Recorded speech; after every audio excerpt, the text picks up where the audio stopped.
Mark Zuckerberg का नाम दुनिया के सबसे प्रभावशाली उद्यमियों में लिया जाता है। वे फेसबुक, अब मेटा, के संस्थापक और सीईओ हैं। एक साधारण कॉलेज स्टूडेंट से दुनिया के सबसे अमीर और प्रभावशाली लोगों में शामिल होने तक का सफर आसान नहीं था। इस कहानी में हम उनकी सफलता की यात्रा, संघर्ष और सीखों पर विस्तार से चर्चा करेंगे। प्रारंभिक जीवन और बचपन। मार्क जुकरबर्ग का जन्म 14 मई 1984 को न्यूयॉर्क, अमेरिका में हुआ। उनके पिता एडवर्ड जुकरबर्ग एक डेंटिस्ट थे और उनकी मां करेन कैम्पन जुकरबर्ग एक मनोचिकित्सक थी। मार्क को बचपन से ही कंप्यूटर और प्रोग्रामिंग में गहरी रुचि थी। उनके पिता ने उन्हें 10 साल की उम्र में अटारी बेसिक प्रोग्रामिंग सिखाई। जल्द ही उन्होंने खुद से कोडिंग सीखना शुरू कर दिया और एक सरल मैसेजिंग ऐप ज़ुकनेट बनाया, जिसे उनके पिता ने अपने क्लिनिक में इस्तेमाल किया। उनकी प्रोग्रामिंग क्षमता को देखते हुए उनके माता पिता ने उन्हें एक प्राइवेट ट्यूटर डेविड न्यूमैन से कंप्यूटर साइंस सिखाने की व्यवस्था की। मार्क ने बहुत ही कम उम्र में सी++ और जावा जैसी लैंग्वेज सीख ली थी। हाई स्कूल और शुरुआती प्रोजेक्ट्स। मार्क ने हाई स्कूल में ही कई बेहतरीन प्रोजेक्ट बनाए, जिनमें से एक था साइनैक्स मीडिया प्लेयर। ये एक ऐसा म्यूजिक प्लेयर था जो आर्टिफिशियल इंटेलिजेंस की मदद से यूजर की पसंद को समझता और उसी के अनुसार गाने सजेस्ट करता था। इस टेक्नोलॉजी में माइक्रोसॉफ्ट और एओएस जैसी बड़ी कंपनियों ने दिलचस्पी दिखाई, लेकिन मार्क ने इसे बेचने से इनकार कर दिया। हार्वर्ड यूनिवर्सिटी और फेसबुक का जन्म। 2002 में मार्क ने हार्वर्ड यूनिवर्सिटी में एडमिशन लिया, जहां उन्होंने कंप्यूटर साइंस और साइकोलॉजी की पढ़ाई शुरू की। यहाँ उनकी मुलाकात एंड्रू मैकलम, क्रिस ह्यूजेस और डस्टिन मॉस्कोविच से हुई, जो बाद में उनके बिजनेस पार्टनर बने। फेसमश पहला बड़ा प्रयोग। 2003 में मार्क ने एक वेबसाइट बनाई जिसका नाम था फेसमश। ये हार्वर्ड के छात्रों की तस्वीरों की तुलना करने और वोट करने की सुविधा देता था। ये वेबसाइट बहुत लोकप्रिय हुई, लेकिन इसे विश्वविद्यालय प्रशासन ने बंद करवा दिया क्योंकि ये बिना अनुमति के छात्रों की तस्वीरें उपयोग कर रही थी। द फेसबुक का निर्माण। फेसमश की असफलता के बावजूद मार्क को यह एहसास हो गया कि लोगों को सोशल नेटवर्किंग पसंद है। उन्होंने 2004 में अपने दोस्तों के साथ मिलकर एक नया प्रोजेक्ट शुरू किया जिसे उन्होंने द फेसबुक नाम दिया।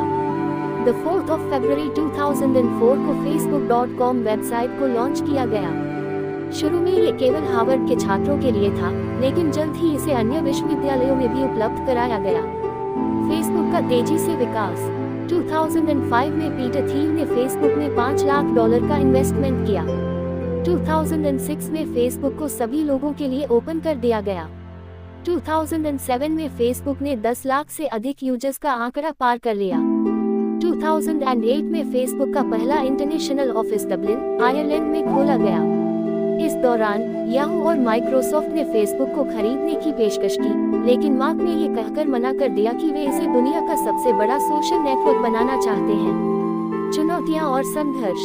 मार्क जुकरबर्ग की सफलता की राह में कई बाधाएं आईं। फेसबुक पर मुकदमे। हार्वर्ड के ही कुछ छात्रों ने उन पर यह आरोप लगाया कि उन्होंने उनका आइडिया चुराया है। इस मामले में कोर्ट केस चला और फेसबुक को $65 मिलियन का सेटलमेंट देना पड़ा। गूगल और माइक्रोसॉफ्ट से प्रतिस्पर्धा।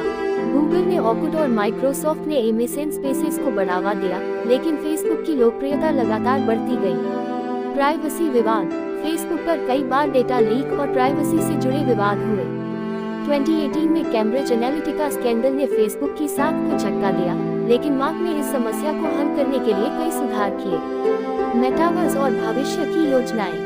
2021 में मार्क ने फेसबुक का नाम बदलकर मेटा कर दिया और मेटावर्स टेक्नोलॉजी पर काम करना शुरू किया। मेटावर्स एक वर्चुअल दुनिया है जहां लोग वीआर और एआर की मदद से इंटरेक्ट कर सकते हैं। मेटा अब केवल एक सोशल मीडिया कंपनी नहीं बल्कि एआर, वीआर और ब्लॉकचेन जैसी आधुनिक तकनीकों पर काम कर रही है। मार्क जुकरबर्ग से सीखने योग्य बातें। नई चीजें सीखने की ललक। मार्क बचपन से ही नई तकनीकों को सीखने के लिए उत्साहित रहते थे। असफलताओं से डरना नहीं। फेसमश बंद हुआ, पर उन्होंने हार नहीं मानी। लोगों की जरूरत को समझना। उन्होंने महसूस किया कि लोग आपस में जुड़ना चाहते हैं और फेसबुक बनाया। रिस्क लेने की हिम्मत। उन्होंने माइक्रोसॉफ्ट और याहू के ऑफर टू ट्राई और खुद की कंपनी बनाई। इनोवेशन पर फोकस। हमेशा नई तकनीकों पर काम किया और फेसबुक को एक एडवांस प्लेटफॉर्म बनाया। निष्कर्ष। मार्क जुकरबर्ग की कहानी हमें सिखाती है कि अगर आपके पास एक विजन है और आप मेहनत करने के लिए तैयार हो, तो कुछ भी असंभव नहीं है। फेसबुक की सफलता सिर्फ एक वेबसाइट की सफलता नहीं बल्कि एक नए युग की शुरुआत थी।